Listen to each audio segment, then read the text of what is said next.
What's up YouTube, this is GalacticGod. I'm coming at you now with a review of the new YGOPro app that you can get onto your Android phone.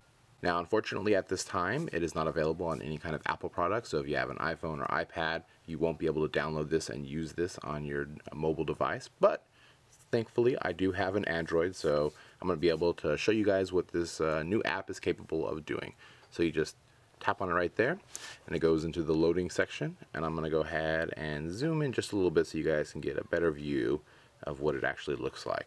So just like on the normal one that you would have on your computer, it's got the online playing section, AI mode, puzzle mode, watch replay, and then a deck builder. So we're going to go ahead and click onto the deck builder, and what I'm going to do is I'm going to use my stylus that comes with the phone because unlike some apps or some games, when you click on some of the functions, so like let's say we click right here, it doesn't create a new open window with a bigger, easier to select option. It's just the same size as it would be on the actual computer. So you kind of really have to be careful what you hit.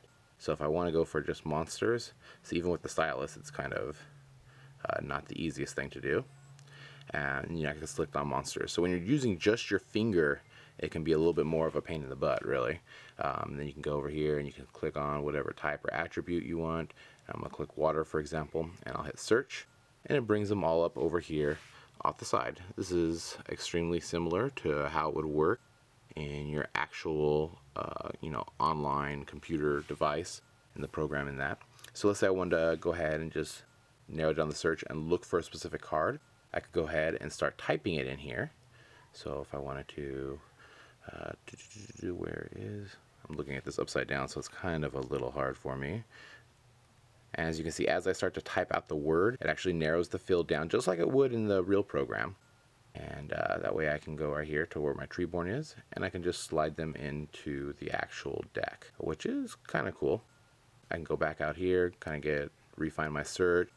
It's really capable of building a deck in any way, shape, and form that you do on the actual game on the computer. So that I found kind of cool. The only gripe I have really with the way that you build your deck is that these don't create a new open box, bigger text and everything that you can more easily move cards in and out of. So I'm going to jump ahead real fast and build an actual deck for you guys and then show you what that's like. Alright, so I just built a Heraldic Beast deck. Here it is in all its mighty glory. It does take a little while using it because you're not on an actual keyboard, so you can't really type out the names quite as fast as you would on that. But it is still pretty fun to kind of go through and make the deck the way that you want to. So I'm going to go ahead and exit right here, and then we're going to go into the online mode. Now one thing you'll notice is that you don't actually ever sign in to your account. I just kind of typed in GalacticGod, and that's what my name's going to be when it shows up. But you don't ever sign in, you don't have the same stats that you would on your normal program on your computer. I don't know if that's going to eventually change, but as it is right now, that's not how it works. So we just go ahead and go to connect and searching for an opponent.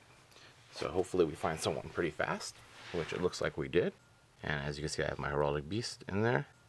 And then I'm going to touch right there when I'm ready. Just like that. And we'll start it off, and then you got your paper, rock, scissors. So I'm gonna go ahead and pick rock.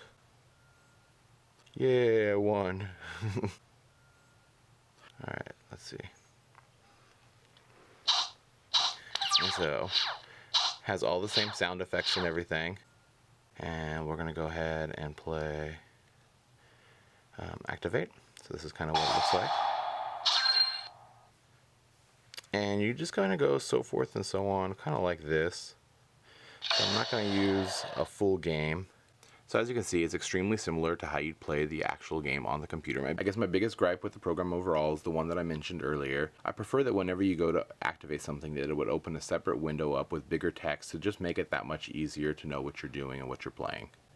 I'm actually on the Samsung Galaxy Note 3, which is a pretty big screen too, but I still have problems distinguishing between the small text and where exactly I'm supposed to click. I can only imagine how much harder that would be for people with a smaller screen phone. And also I'd prefer that you be able to sign on and use the same account that you would on your normal computer system. Other than that, it's really fun to use. I often find myself using this app in between classes at school or on my break time at work. In the comment section below, remember to let me know what you think of the YGOPro app. What do you like about it? What don't you like about it? What do you think can be improved? And I guess that's it for now. This is GalacticGod, out.